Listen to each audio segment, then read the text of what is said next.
Hi అండి. నమస్తే. Welcome to my channel voice of Lakshmi. ప్రముఖ రచయిత సికిందర్ గారు రచించిన విష సర్పాలు అనే ఒక చక్కటి అపరాధ పరిశోధన నవలను ధారావాహికంగా విందామండి. ఈ నవల 1983 సంవత్సరంలో ప్రచురింపబడింది. నవల కనుక మీకు నచ్చినట్లయితే లైక్ చేయడం మర్చిపోకండి. అలాగే కొత్త వాళ్ళు ఎవరైనా మన ఛానల్ని చూస్తున్నట్లయితే ఛానల్ని తప్పకుండా సబ్స్క్రైబ్ చేయండి. ఇక నవల్లోకి వెళ్ళిపోదామా? ఒకటే హోరుగా కురుస్తోంది వర్షం. ఆకాశం నల్లటి కంబళి కప్పేసినట్టు మహాగంభీరంగా ఉంది. కింద అల్లకల్లోలాన్ని సృష్టిస్తూ నిశ్చలంగా ఉన్న కారు మేఘాలతో కుండపోతగా కురిపిస్తోంది వర్షాన్ని. హెచ్చరిక ప్రకటించి 8 గంటలు దాటిందప్పటికీ తుఫాను హెచ్చరిక ప్రకటించిన టైంకి 2 గంటలు ఆలస్యంగా అయితేనే ప్రారంభమైంది ఈదురుగాలులతో కూడిన కుంభవృష్టి. గంటకు 70 కిలోమీటర్ల వేగంతో వీస్తున్న గాలిలో అరగంట నుంచి ఏకదాటిగా కురుస్తున్న వర్షానికి కింద రోడ్లు, పల్లపు ప్రాంతాలు ఇట్టే జలమలమైపోతున్నాయి. 10 గంటలు కాలేదు ఇంకా టైము. చలిచీమల్లా పుట్టుకొస్తున్న జనాభాతో 24 గంటలు రణగోణ ధ్వనులతో కిటకిటలాడుతూ ఉండే జంట నగరాలు ఇప్పుడు అంత జనాభాని ఏదో మహాతీత శక్తి అదృశ్యం చేస్తున్నట్టు నిర్మానుష్యమైపోతున్నాయి ప్రాంతాలన్నీ. ఎండకి వెరవని వాళ్ళుండొచ్చు, కానీ వర్షానికి తలదాచుకొని ప్రాణి లేడు. ప్రస్తుతం ముక్కుతూ మూలుగుతూ నడుములేని ముసలమ్మలా కదులుతూ ప్రకృతితో తీవ్ర పోరాటం జరుపుతూ సాగుతున్న ఆటోలో ఇరువైపుల నుంచి ఈడ్చుకొడుతున్న ఈదురుగాలులకి గజగజ వణికిపోతూ కసరుకుంటూ కష్టపెడుతున్న డ్రైవర్ మీద విసుక్కుంటూ ముడుచు కూర్చున్న సుహాసినికి ఇంటికెప్పుడు వెళ్ళి పడతానా అని మహా ఆరాటంగా ఉంది. కానీ ఈ తీరున ఇంకో గంటైనా పడుతుందని ఆమెకు తెలుసు. తెలిసి ఏమీ చేయలేని నిస్సహాయ స్థితిలో ఉంది. అంతా ఈ డ్రైవర్ చేతిలో ఉంది. ఇతను మాత్రం ఏం చేస్తాడు? ప్రచండంగా వీస్తున్న ఎదురువాటం గాలి వేగం పెంచలేడు. మలుపులు తిరిగినప్పుడు గాలి దిశ మారుతుంది. అది ప్రమాదకరమైన దిశ. ఏమాత్రం వేగం పెంచినా బండితో సహా లేచిపోతారిద్దరు. ఆమె తడిసి ముద్దయింది. చెవుల్లోకి దూరే ప్రతి గాలి కెరటం మంచుకై జారులా కోసేస్తోంది నిలువున లోన. జివ్వున నరాలు చిట్లిపోయే బాధ, రక్తం గడ్డకట్టే పరిస్థితులు. ఒళ్ళు మంచుగడ్డైపోతుంది. పళ్ళు విపరీతంగా శబ్దం చేస్తున్నాయి. ఎంత అదివి పట్టుకుందామన్నా ఉంటలేదు దవళ్ళు. డొక్కు ఆటో, డొక్కు ప్రయాణం తిట్టుకుంటోందామె. తను కారు ఎందుకు తెచ్చుకోలేదు ఇంటి నుంచి? వెంటనే కారప్పుడు ఇంట్లో లేదని తట్టింది. పోనీ తను ఇప్పుడే బయలుదేరకపోతే ఏం పోయింది? ఆమెకు ఒంటరిగా బయట గడపటం ఇష్టపడని తల్లిదండ్రులు మెదిలారు. ఒంటరిగానా? ఆమె ముఖం చిటుపటలాడింది. ఇలా ఒంటరిగా వదలటానికి భయపడే వాళ్ళు రేపు తను కళ్ళుగంటున్న తన స్వేచ్ఛా జీవితానికి ఎలా అనుమతిస్తారు? ఆమె ముఖం మ్లానమైంది. పిడికిలి బిగిసింది. లేదు, తన నిర్ణయం మారదు అనుకుందామే. వాళ్ళకింకా తన ఉద్దేశాలు చెప్పలేదు. అయితేనేం ఆ సమయం వచ్చినప్పుడు తను తలగ్గకూడదు. వాళ్ళు ఏడ్చి మొత్తుకున్నా, బెదిరించి బహిష్కరించినా సరే నిర్ణయం మార్చుకోకూడదు. ఇంకో 3 ఏళ్ళు తన చదువైపోతుంది. అప్పుడు ఈ సంఖ్యలన్నీ తెచ్చుకుని స్వేచ్ఛాజీవి అయి పాటుపడుతుంది తన ఆశయాల్ని ఆచరణలో పెట్టే ప్రయత్నం కోసం. జీవితానికి తానివ్వాలనుకుంటున్న అర్థాన్ని ఆ విధంగానే ఇవ్వగలుగుతుంది. అప్పుడు ఆమె మనసు ఎలాగో అయిపోయింది. అది గుర్తొచ్చినప్పుడల్లా ఇలాగే అయిపోతుంది. నిర్మలంగా ఉన్న కరుణలో ఎక్కడి నుంచో వచ్చి పడ్డ రాయిలా అనిపిస్తాడా నరేన్. తనలో అలజడి రేపి కకావికలం చేస్తాడు మనసుని. తనకెంత అసహ్యం అతనంటే, ఎంత ఏవగింపు ఆ రకమైన వ్యవహారాలంటే. ఆ ఆలోచనల్నే చీత్కరించుకుంటుంది. అసలు తాని ప్రేమ దోమ అనే భావాలకే స్పందించదు.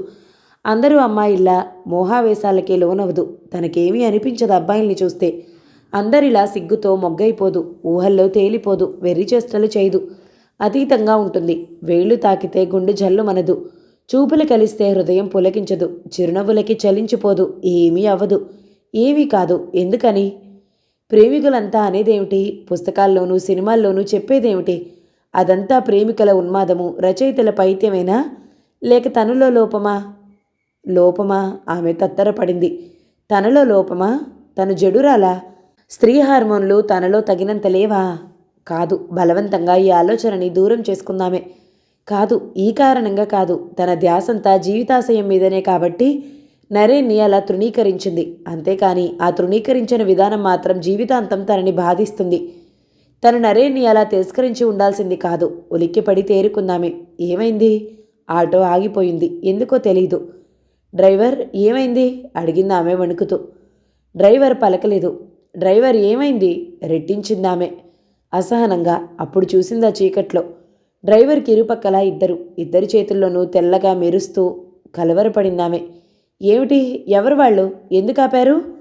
ఆ 2 గొంతులు డ్రైవర్ని హెచ్చరిస్తున్నాయి. చల్లటి చలికెరటానికి బదులు అప్పుడు నులివెచ్చటి స్పర్శ తన కుడి చెంపకి సోకగానే తల తిప్పుతూ చూసింది సుహాసిని. అదిరిపడి కెవ్వుమని ఒక కేక వేసిందామె. కామేశ్వరరావు ఉద్రేకంగా గదిలో పచార్లు చేస్తున్నాడు. ఒక్కచోట క్షణం ఉండలేకపోతున్నాడు. మధ్య మధ్యలో ఆగి భార్య మీద అరుస్తున్నాడు. బుద్ధి లేదు నీకు అసలు బుద్ధుందా? దాన్ని పూట పంపొద్దన్నానా ఒంటరిగా?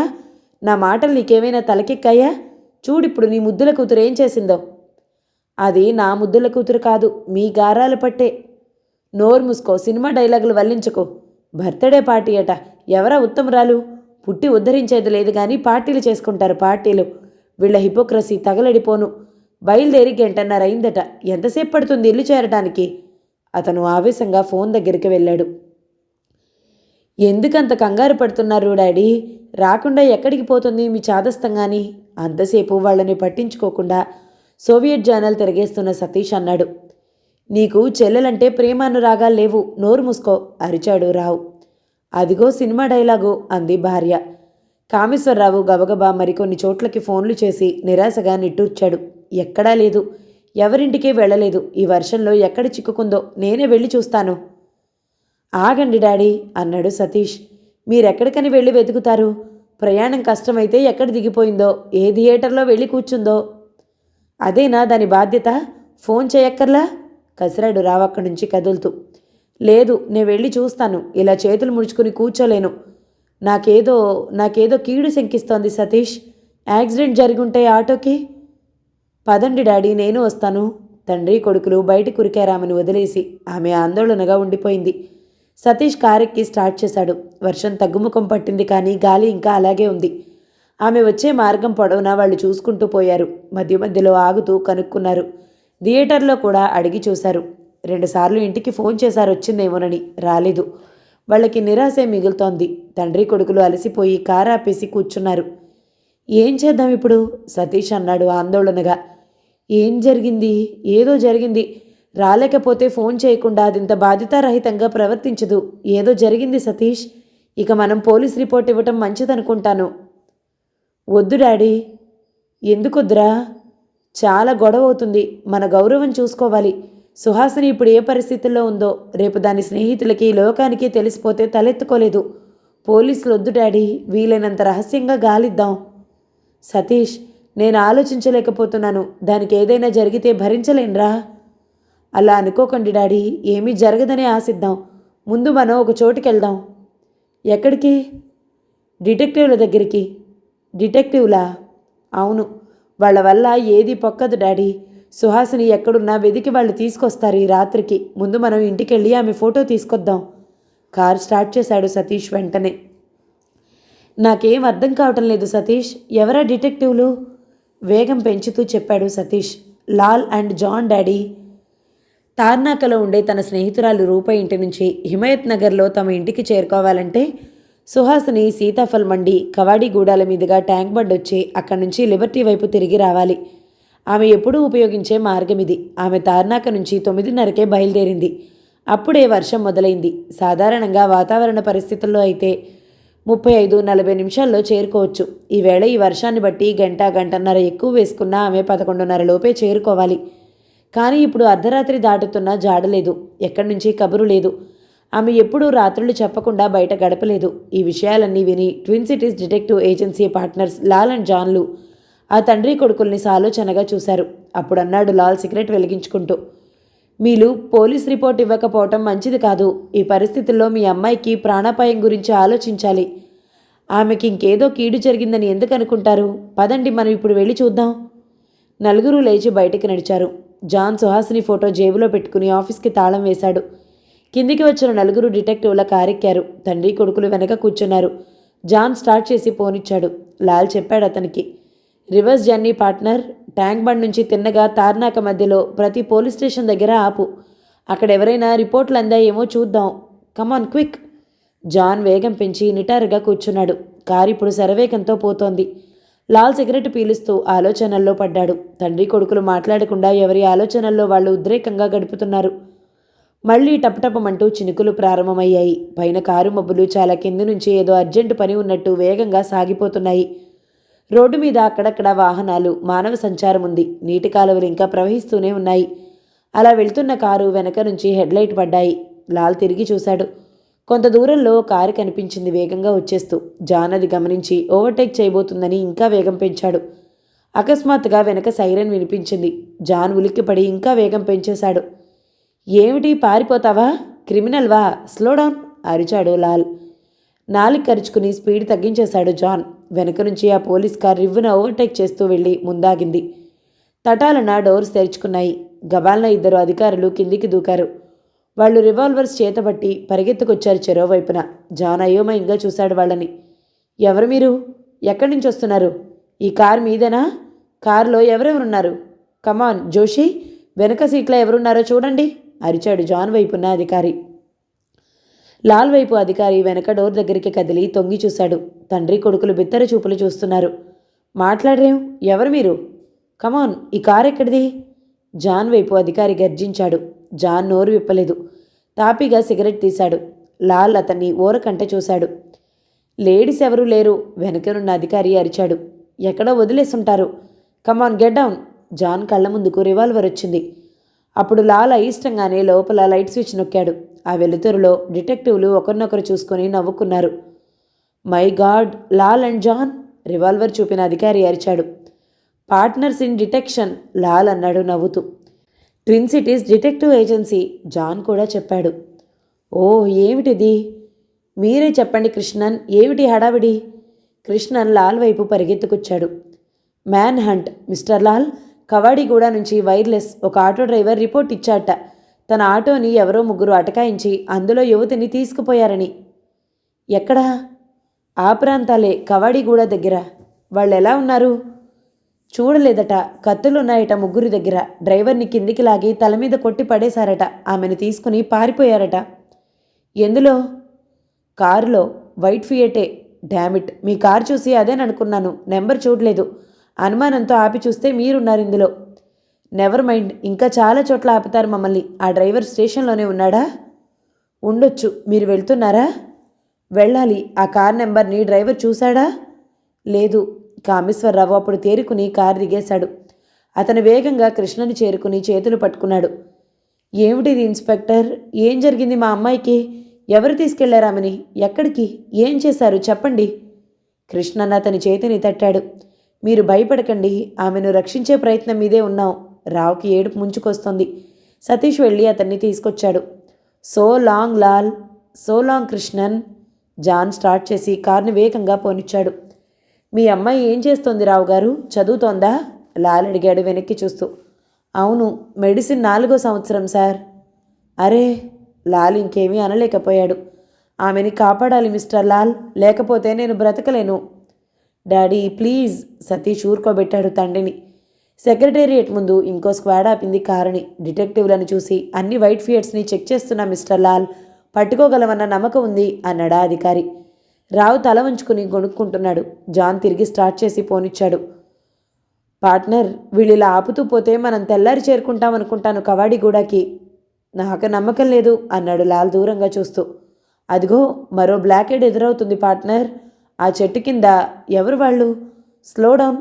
జాన్ రోడ్డు మధ్య నిలబడ్డారు వాళ్ళు. జాన్ వేగం తగ్గిస్తూ తీసుకెళ్లి అక్కడ ఆపాడు కార్ని. వెంటనే 8 మంది చుట్టుముట్టారు. వాళ్ళు పోలీసులు కారు.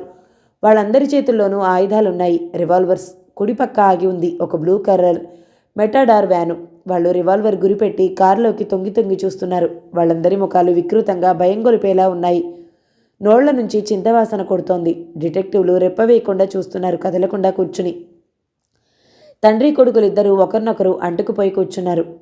అమ్మాయి ఏది? అడిగాడు జాన్ వైపు మనిషి. అతన్ని చూశాడు జాన్. రెయిన్ కోటు క్యాపుతో భారీగా ఎత్తుగా ఉన్నాడు. ముఖం కనిపించటం లేదు. ఏ అమ్మాయి? జాన్ అన్నాడు తేరుకుని. ముందుకు జరిగి ఆ మనిషిని బాగా చూడాలని ప్రయత్నిస్తూ. వెంటనే అతని తలకు రివాల్వర్ ఆనింది. కదలకు మిస్టర్, చేతులెత్తు. అందర్నీ చేతులెత్తమనండి రోయ్ ఆజ్ఞాపించాడు రెయిన్ కోటు మనిషి తన అనుచరుల్ని. వాళ్ళంతా రివాల్వర్స్ తరల కానించారు. అందరూ చేతులెత్తి కూర్చున్నారు. రెయిన్ కోటు మనిషి ఎడం చేయి లోపలికి పెట్టి హెడ్లైట్స్ని ఆఫ్ చేసేశాడు.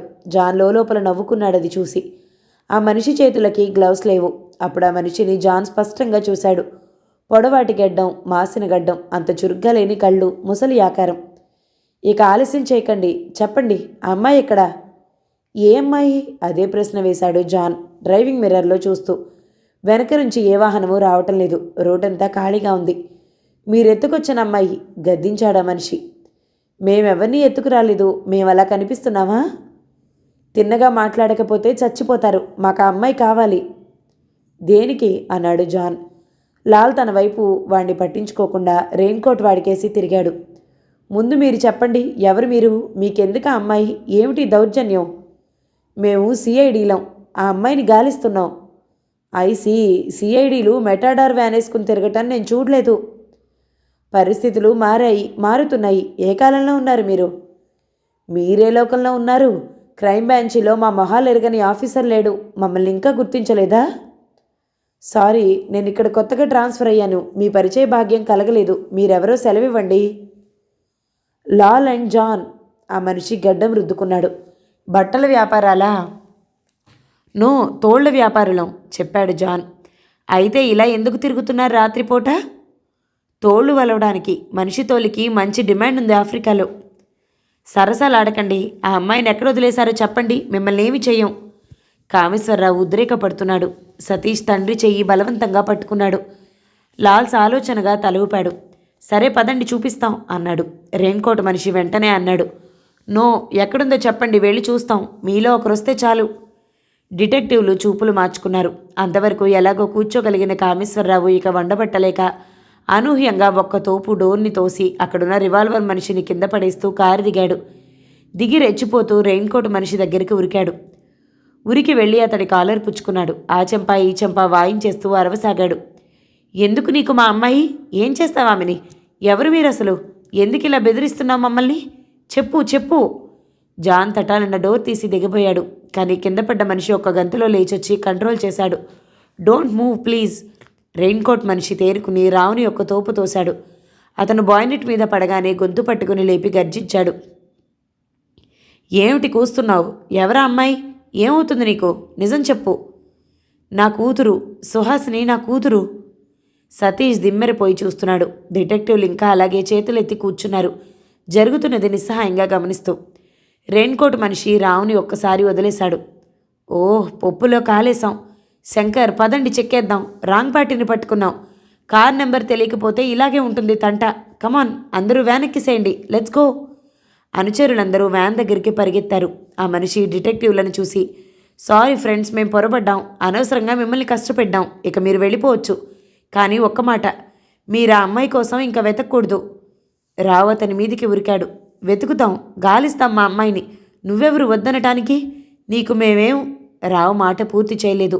అతను హఠాత్తుగా గుండె పట్టుకుని కింద పడ్డాడు ఆ మనిషి కాళ్ళ దగ్గర. ఆ మనిషి దూరంగా జరిగిపోయి డిటెక్టివ్లకి గురిపెట్టాడు సైలెన్సర్ రివాల్వర్ని. చూశారా, చంపాను. సారీ, అతను బతికుంటే కష్టం అవుతుంది మా పని. కూతుర్ని వెతకూడదు అతను. మీరు వెతకూడదు ఇప్పుడు. మర్చిపోవాలి, ఓకే? వెనక సీట్లోంచి సతీష్ విసురుగా దిగేశాడు కిందకి. ఆ మనిషి అంతకంటే వేగంగా కదిలి అతన్ని లోపలికి తోసి డోర్ మూశాడు. గుడ్ అన్నాడతను. కింద రక్తం మడుగులో పడి ఉన్న కామేశ్వరరావుని దాటి వస్తూ, ఫ్రెండ్స్, విన్నారా నా హెచ్చరిక? జాగ్రత్త. ఆమెను వెతుక్కోండి. ఆమె కోసం ప్రయత్నించొద్దు. ఇప్పుడు మమ్మల్ని వెంటాడి రాకూడదు. అందుకని సైలెన్సర్ రివాల్వర్తో కార్ టైర్ని బర్స్ట్ చేశాడా ఘరానా రెయిన్ కోట్ మనిషి. గలగలమని గాలికి చెట్లాకులు కదులుతున్న చప్పుడు వినిపిస్తోంది. వాటి మీద నీటి బిందువులు చిటపటమని కారు టాప్ మీద రాలుతున్నాయి. ఆమె అప్పుడే కళ్ళు తెరిచి చూస్తుంది. ఆమె కళ్ళకు ఈ ప్రపంచం ఎప్పట్లా అగుపించటం లేదు.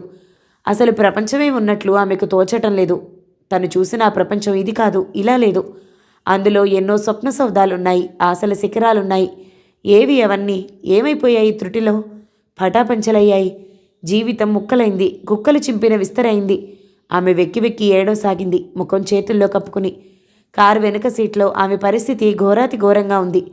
ఏడ్చి ఏడ్చి ఆమె కాసేపటికి తేరుకుంది. ఇంకా శక్తి లేకపోయింది. ఏడ్చి ప్రయోజనం లేదు. ఇప్పుడు పరిష్కార మార్గం చూడాలి. తనిప్పుడు బ్రతికి ఎందుకు? చచ్చిపోవాలి. ఏ ముఖంతో తిరిగింటికెళ్తుంది? స్నేహితుల్ని చూస్తుంది. చావే పరిష్కారం. అవును, చావాలి, చచ్చిపోవాలి. ఆమె దిగ్గున లేచి కూర్చుంది.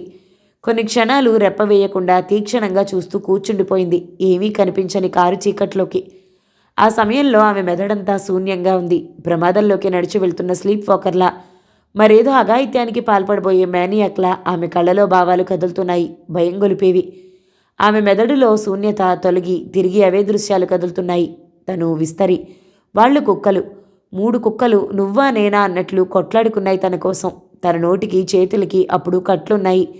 కళ్ళు తాగిన కుక్కలు కారులో కుదేసి తనని ఇరుపక్కలా ఇద్దరు ముందు మరొకడుగా నడుపుకుపోయారు.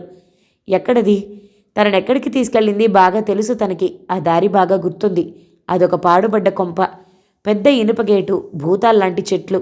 ఏ నవాబో కట్టించి తన కాలం తీరిపోయాక దిక్కులేక శిథిలమైన సౌధమది. అందులో తుఫాను రాత్రిలో తనని ఆ 3 కుక్కలు, ఆ 3 కుక్కలతో పాటు తను కూడా అప్పుడే ఆ శిథిల సౌధం కూలి సమాధి అయ్యేలా ప్రకృతి కరుణిస్తే బావుండనిపించింది. గుడ్డిలాంతర్ వెలుగులో చూసిన ఆ కుక్కల ఆకారాలు ఇంకా కళ్ల ముందు మెదులుతూనే ఉన్నాయి. ఏ కుక్కకి 20కి మించదు వయసు. ఆ తర్వాత ఏం జరిగిందో తనకు తెలీదు. కళ్ళు మూత పడుతున్నప్పుడు మోటార్ సైకిల్ శబ్దం మాత్రం వింది. తననెవరో మోసుకుపోతున్నట్లు అనిపించింది. అంతే. ఇప్పుడు చూస్తే తనిక్కడ వదిలివేయబడి ఉంది. ఆమె తేరుకుంది. పరస్పర భావ సంఘర్షణలో ఓ భావం గెలిపొందింది. ఆ భావం చండామారుతంలా ఆమెలో ఏదో తెలియని శక్తిని నింపింది. ఆమె నిలువెల్లా కంపిస్తూ ఊగిపోయింది. పిడికిళ్ళు బిగించింది. ముఖ కండరాలు బిగుసుకున్నాయి. తనకు పరిష్కారం చావు కాదు. చావదు తను. చావదు. చావను. అప్పుడే చావకూడదు. ఆమె లేచి ముందు సీట్లోకి దూకింది. క్షణంలో కారుని స్టార్ట్ చేసి వాయువేగంతో ముందుకి పోనిచ్చింది. అయితే ఆ కారు ఆమెకు వచ్చిరాదని తెలియదు. వెనక నుంచి వెంటపడుతున్న పోలీసు కార్ని చూసి బెదిరిపోయింది. మరింతగా వేగాన్ని పెంచేస్తూ ఎవరిని దేన్ని లెక్క చేయకుండా దూసుకుపోసాగింది. వెనక పోలీస్ కారుకు మరో జీపు తోడైంది. సైరన్ మోతతో మార్గమంతా మారుమోగిపోతోంది. అందులోని అధికారులు వైర్లెస్తో ఆగకుండా అరుస్తున్నారు. మార్గంలో ఎక్కడ పోలీస్ స్టేషన్ ఉన్నా ముందే అలర్ట్ చేస్తున్నారు. రోడ్స్ని బ్లాక్ చేయిస్తున్నారు. కానీ ఆమె ధైర్యం చెక్కు చెదరలేదు. సెక్రటేరియట్ దగ్గర బ్లాకెడ్ని తన రాకెట్ వేగంతో దూరం నుంచే తప్పుకునేలా చేసింది, అదరగొట్టేస్తూ. ట్యాంక్ బండ్ మీద ఓ జీపును కీచుమని రాసుకుంటూ దూసుకుపోయింది నిర్లక్ష్యంగా. అప్పుడు ఆమెకు తనేం చేస్తుందో తెలీదు. ఎక్కడికి వెళ్తుందో తెలీదు. కంగారు, అయోమయం, భయం. లిబర్టీ వైపు తిప్పి బషీర్బాగ్ రోడ్డు పడుతూ సరిగ్గా స్కైలైన్ రాగానే ఈ కారుతో లాభం లేదని గుర్తించింది. సడన్ బ్రేక్తో కీచుమని 30 అడుగుల దూరాన ఆపగలిగి దిగి ఉరకసాగింది. మరిటూ చూడకుండా స్కైలైన్ రోడ్లోకి తిరిగి. పొద్దు బాగా ఎక్కింది. ఇంకా సూర్యుడి జాడలేదు. 9 ఆకాశం ఇంకా మేఘావృతమైంది. సన్నగా చినుకులు పడుతున్నాయి. రాబోయే 12 గంటల్లో గంటకు 90 నుంచి 110 కిలోమీటర్ల వేగంతో ఈదురుగాలులతో కూడిన భారీ వర్ష సూచన కూడా చేయడం జరిగింది రేడియోలో. బంగాళాఖాతంలో ఏర్పడ్డ వాయుగుండం ఈ సాయంత్రం కోస్తా తీరాన్ని తాకే సూచనలున్నాయిట. పదే హెచ్చరికలు ప్రసారమవుతున్నాయి. లాల్ కళ్ళు విప్పి చూశాడు. అవి ఎర్రబడి అలసిపోయి ఉన్నాయి. ముఖం నీరసంగా ఉంది. లేచి అతడు కిటికీ దగ్గరికి వెళ్ళాడు. పార్ట్నర్స్, ఇప్పుడు ఆ క్రూక్స్ని పట్టుకోవడం సాధ్యమయ్యేలా లేదు. వాళ్ళు బోగస్ నెంబర్ ప్లేట్స్ పెట్టుకున్నారు. అవును, ఆ వైట్ ఫియట్లో సుహాసిని కిడ్నాప్ చేయబడిందని వాళ్ళకెలా తెలిసింది? ఆమె వాళ్ళకెందుకు? ఎందుకు ఆమె కోసం అంతగా ప్రయత్నిస్తున్నారు? ఎవరు వాళ్ళసలు? లాల్ సందేహాల్ని జాన్ కూడా తీర్చలేడు, ఒక్కటి తప్ప. కిడ్నాప్ గురించి పోలీస్ ఇన్ఫర్మేషన్ని ఎవరో కరప్ట్ ఆఫీసర్ ఈ ముఠాకు అందించుండాలి. జాన్ ఈ సందేహం వెలిబుచ్చి, పార్ట్నర్, దీన్ని మనం వెంటనే కృష్ణన్కి తెలియపరచాలి. ఇంకా ఇలాంటి టిప్స్ వెళ్లకుండా, కమ్యూనికేషన్స్ లీక్ కాకుండా అలర్ట్ చేయాలి. ఏమంటావు అన్నాడు. వెంటనే ఆ ప్రకారం లాల్ ఫోన్ చేసి చెప్పాడు కృష్ణన్కి. నిమిషాల్లో నగరంలో ప్రతి పోలీస్కి తెలిసిపోయింది ఈ విషయం. అంతే. అక్కడి నుంచి వాళ్లలో ముసలం పుట్టింది. ఒకరినొకరు అనుమానించుకోవటం మొదలుపెట్టారు. తమలో ఒకడు శత్రువులకి తోడ్పడుతున్న ఉద్యోగి ఉన్నాడు. ఎవరతను? రాత్రి కామేశ్వరరావుని హత్య చేసి పారిపోయిన ముఠా కోసం సిటీ అంతటా వలపన్నారు పోలీసులు. డిటెక్టివ్ల నుంచి ఫోన్ కాల్ అందుకుని, కానీ ఆ వ్యాన్ జాడ ఎక్కడా దొరకలేదు. హంతకుడి వేలిముద్రల కోసం జాన్ సూచనలపై వాడు హెడ్లైట్స్ ఆర్పినప్పుడు డిటెక్టివ్ల కారులో డాష్బోర్డ్ని పరీక్షించారు నిపుణులు. కానీ అతని చేతులప్పుడు తడిసి ఉండటం వల్ల వేలిముద్రలు ఏర్పడలేదు. కారు మీద ఇంకెక్కడైనా స్పష్టమైన వేలిముద్రలు లేవు. తెల్లవారుజామున 3 గంటలకి బషీర్బాగ్లో పెట్రోలింగ్ చేస్తున్న ఒక పోలీస్ వ్యాన్కి కిడ్నాపర్స్ ఉపయోగించిన వైట్ ఫియట్ కనపడింది. క్షణాల మీద నిపుణులు ఆక్రమించి దాని మీద శల్య పరీక్షలు జరిపారు. వేలిముద్రలు చాలా దొరికాయి. రికార్డ్స్తో కుస్తీ పట్టారు. అవి పాత కేడీలు నాగేష్, మల్లేష్, రమేష్లవని తేలింది. వెంటనే వాళ్ల కోసం గాలింపు మొదలైంది. కానీ ఈ మధ్య వాళ్ళ అడ్రస్ మారిన సంగతి ఇంకా పోలీసులకు తెలియదు. గాలిస్తూనే ఉన్నారు వాళ్ల కోసం. పోలీస్ కంట్రోల్ రూమ్లో ఆపరేటర్కు కాల్ అందింది. Green ambassador number APT 9698 quarry contractor వరవరరావుకి చెందింది. ఉదయం 8 అతని ఇంటి ముందు నుంచి మాయమైందని. రాత్రి సెక్రటేరియట్ దగ్గర బ్లాకెట్ని ఛేదించుకుని ట్యాంక్ బండ్ మీద అధికారిని పడగొట్టి వెళ్ళిపోయిన వైట్ ఫియట్లో యువతి సుహాసిని అని ద్రోపడింది అందరికీ. అయితే ఆమె బషీర్బాగ్లో కారు వదిలి ఎటిపారిపోయింది తెలుసుకోలేకపోతున్నారు. అదే సమయంలో సుహాసిని తల్లి శాంత నరకం అనుభవిస్తోంది సంగతులేవీ తెలియక. రాత్రి నుంచి వెళ్ళిన వాళ్ల జాడలేదు. ఆమెకి పిచ్చెత్తినట్లుంది. అలా గడుపుతున్న సమయంలో హఠాత్తుగా ఫోన్ మోగి ఆమె గుండెలదర కొట్టింది. గబుక్కున వెళ్ళి అందుకుంది ఆరాటంగా. అవతలి గొంతు శుష్కంగా పలికింది, అమ్మా, నేనిక ఇంటికి రాలేనమ్మా. అదిరిపడిందామె. సుహాసిని కేక పెట్టింది. క్షమించమ్మా, మీ అందరినీ వదిలి వెళ్ళిపోతున్నాను. అయ్యయ్యో సుహాసిని, ఏం మాటలే అవి? ఎక్కడున్నావు నువ్వు? ఏం జరిగింది నీకు? నాన్న రాలేదా? అయితే నాకు చెప్పు, ఎక్కడి నుంచో మాట్లాడుతున్నావు? వెంటనే వచ్చేస్తాను ఇప్పుడే. నన్నిక మర్చిపోమ్మా. సుహాసిని పిచ్చిదానా, అయ్యో నన్నిక మర్చిపోమ్మా. క్లిక్ మంది అవతల. శాంత కొయ్యబారిపోయింది చేతిలో రిసీవర్ వదిలేస్తూ. సరిగ్గా ఉదయం 10 గంటలకి తిరిగి బస చేరుకున్నారా ముగ్గురు ఎవరి ఆలోచనల్లో వాళ్ళున్నారు. ఆ గదిలో ఒక మీలా చాప మీద కూర్చుని పొట్లాలు కట్టి తెచ్చుకున్న పరోటాలు ఆరగించసాగారు. బీర్ సేవిస్తూ నిషా తలకెక్కుతూ ఉంటే అప్పుడు నోరారా వదలసాగారు. రాత్రి తాము పొందిన అనుభవం గురించి అసభ్యంగా మాట్లాడుకోసాగారు. నాగేష్కి 20 ఏళ్లుంటాయి. మల్లేష్, రమేష్లకి 18 ఉంటాయి. వాళ్ళ ముగ్గురు తమ పాత నాటన్ మోటార్ సైకిల్ మీద పగలల్లా తిరుగుతూ రాత్రికి ఎవరో ఒక భామతో బసకి చేరుకుంటారు డబ్బు పెట్టి. డబ్బు లేనప్పుడు సభ్య స్త్రీల మీద అఘాయిత్యాలకి పూనుకుంటారు. అప్పుడే వాళ్ళు ఎన్నో ఏళ్ల జైలు జీవితాన్ని చవి చూసినా అందులో నుంచి నేర్చుకున్న పాఠం ఏమీ లేదు. కొన్నాళ్లు జైలు, కొన్నాళ్లు జల్సాలు వాళ్ళ జీవితాల్లో భాగాలైపోయాయి. నాగేష్ వాగుతున్నాడు బీరు సేవిస్తూ. రాత్రి భలే మజాన్ చేశావురా మల్లేషు. ఇంకెప్పుడు అలాంటిదే కావాలంటాను. ఏమిట్రా రమేషు అడిగాడు మల్లేషు. రమేష్ వికారంగా నవ్వాడు. ఆ రాత్రి పోరి భలే ఉంది, కానీ అనవసరంగా అప్పుడే వదిలేశాం. అసలు ఇక్కడే ఉంచుకుంటే ఈ పగలంతా కూడా మజా చేసేవాళ్ళం కదా. సరిగ్గా చెప్పావు రమేషు, మల్లేష్ అందుకున్నాడు. ఓ బజారు పోర్లతో బేజారైపోయాను గురు. పుణ్యానికి వచ్చిన సరుకు దేనికి వదులుకున్నావు అప్పుడే? ఊరుకోరా, బాధపడకు, నాగేష్ చెప్పాడు. ఈవేళ మరో మంచి పోరిని ఎత్తుకొద్దాం. కనీసం వారం రోజులు దున్నేద్దాం. ఓకే, మార్వాడి పోరిని తెద్దాం బాస్. భలేగా ఉంటారు రంగు తేలి. సుమారు అరగంట తర్వాత ముగ్గురు లేచి బయటకొచ్చారు. వర్షం కొద్దిగా పెరిగింది. వాళ్ళేమీ పట్టించుకోకుండా వెళ్ళి నార్టన్ ఎక్కారు. ఊరి మీదకి బయలుదేరారు. నాగేష్ స్టార్ట్ చేసి నడుపుతున్నాడు. మిగతా ఇద్దరు వెనక కూర్చున్నారు. అప్పుడు బైక్ గేట్ దాటి బయటికి రాగానే అదే సందులో చివరగా ఆగి ఉన్న గ్రీన్ అంబాసిడర్ కారు చిన్నగా కదిలింది. దాని వెనుక మోటార్ సైకిల్ నిదానంగా వెళ్తుంది. వెనుక వస్తున్న కార్ని చాలా దూరం వరకు చూసుకోలేదు వాళ్ళెంత తాపీగా పోతున్నారో అంతకంటే నిదానంగా వెంబడిస్తుంది ఆ కారు. 30 అడుగుల దూరంలో చాపెల్ రోడ్ నుంచి చాదర్ఘట్ వైపు తిరిగే వరకు అలాగే ప్రయాణించారు వాళ్ళు ముగ్గురు. ఆ కారు అలాగే వెనుకొస్తోంది. అప్పుడెందుకో మల్లేష్ వెనక్కి తిరిగి చూశాడు. అతని కళ్ళు ఎగిరిపడ్డాయి. తల గట్టిగా విదిలించి మళ్ళీ చూశాడు. అదిరిపడి ఒక్క అరుపు అరిచాడు. బాస్, వెనక్కి చూడు. ఏమైంది? రమేష్ అన్నాడు వెనక్కి తిరుగుతూ. ఆ కారులో చూడు, చూపించాడు మల్లేష్. అరే బాబ్రే, నోరు తెరిచాడు రమేష్. సుహాసిని. నాగేష్ వేగం తగ్గిస్తూ వెనక్కి చూసి, ఏమిటి, ఏం జరిగింది అన్నాడు. అతని కళ్ళు ఉలిక్కిపడ్డాయి. గాబరాగా యాక్సిలేటర్ తిప్పేశాడు. వేగం పుంజుకుంది మోటార్ సైకిల్. ఆపుకు, పోనివ్వు, స్పీడ్. వెనక నుంచి మల్లేష్ అరిచాడు. నాగేష్ ఇంకా వేగం పెంచటంతో వెనక అంబాసిడర్ వేగం కూడా పెరిగిపోయింది. 2 ఇసామియా బజార్లో పరిగెడుతున్నాయి. ఆ ట్రాఫిక్లో అంత వేగంతో దూసుకొస్తున్న ఆ రెండింటిని చూసి ఎదురొస్తున్న వెహికల్స్ పక్కకు తప్పుకుని ఆగిపోతున్నాయి. జనం పేవ్మెంట్ల మీదకి దూకేస్తున్నారు. వెనక నుంచి ఇద్దరు తొందర పెడుతూ ఉంటే నాగేష్ పిచ్చిగా ట్రాఫిక్ రూల్స్ని ఉల్లంఘించి తోలుతున్నాడు. ట్రాఫిక్ ఐలాండ్ దగ్గర వీళ్ళ ట్రిపుల్ రైడింగ్ చూసి ఆపపోయిన ఓ పోలీస్ పక్కకి పారిపోవాల్సి వచ్చింది. అంబాసిడర్ అంతకంతకు దగ్గరైపోతుంటే వాళ్ళు వెర్రికేకలు వేస్తూ విన్యాసాలు చేస్తున్నారు. అప్పటికే అవి 2 ఇసామియా బజార్ దాటేసి కోటి వైపు పరుగు తీస్తున్నాయి. కోటి సెంటర్ దాటేసి బ్యాంక్ స్ట్రీట్లో పడ్డాయి 2 వాహనాలు. వాళ్ళు వెనక్కి తిరిగి చూస్తూ అరుస్తూ ఉంటే Troop Bazaar traffic police station ముందు ఓ అధికారి అడ్డుకోబోయాడు. ఆ అధికారి మోకాలు విరిగింది. ఎదురొచ్చే సైకిళ్లని, రిక్షాలని, ఆటోలని ఢీ కొట్టుకుంటూ ఎవరిని దేన్ని లెక్క చేయకుండా శైర విహారం చేస్తున్న ఆ 2 వాహనాలని చూసి అబిడ్ సెంటర్లో పోలీసులు ఉద్రిక్తులయ్యారు. మోటార్ సైకిల్ ఫట్ ఫట్ ఫట్ మని చూస్తూ ఉండగానే అడ్డుకోబోయిన 2 అధికారుల్ని పక్కకి విసిరేసి మాయమైంది. అంబాసిడర్ ధడాలను ఒక పోలీస్ మోటార్ సైకిల్కి గుద్ది నెహ్రూ స్టాట్యూ కేసి విసురుగా దూసుకెళ్ళింది. రెండు గన్ ఫౌండరీ వైపు అనుమతి లేని అన్కమింగ్ వన్ వే ట్రాఫిక్లో పడ్డాయి. పడుతూనే అడ్డదిడ్డంగా ఎదురొచ్చే ప్రతిదాన్ని సర్దేస్తూ నిర్లక్ష్యంగా పరిగెత్తసాగాయి. వెనుక నుంచి అనుచరుల అరుపులకి పట్టువిడవని విక్రమార్కుడిలా హ్యాండిల్ చేస్తున్నాడు నాగేష్ బైక్ని. వెనుక అంబాసిడర్ వాళ్ళకి భూతంలా కనిపిస్తుంది. క్షణానికి దగ్గరైపోతుంది.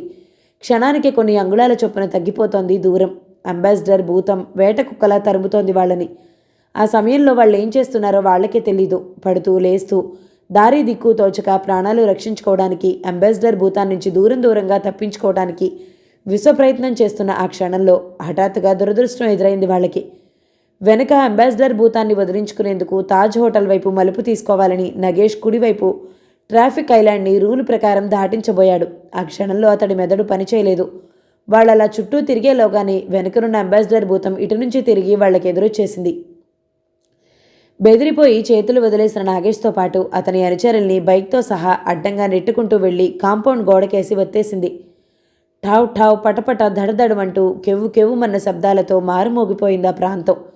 ముగ్గురు నలిగి పచ్చడయ్యారు. గోడకి కారుకి మధ్య అంటించిన పోస్టర్స్లా ఉండిపోయారు గోడలకు. అలాగే కారు వెనక్కి జరిగితే తప్ప వాళ్ళ శవాలు రావు. కారు మరి కదల్లేదు. ఇంజిన్ ఆఫ్ అయింది. ఇక పూర్తి విశ్రాంతేనన్నట్టు నిలబడిపోయింది. వెనుకనే పోలీస్ వాహనాలు సైరన్ ఊదుకుంటూ వచ్చి ఆగాయి. బీభత్సాన్ని చూసి అరిచే జనం, ఆగిపోయే వాహనాలు, విజిల్స్ ఊదే అధికారులతో క్షణాల మీద కల్లోలమైంది ఆ ప్రాంతం.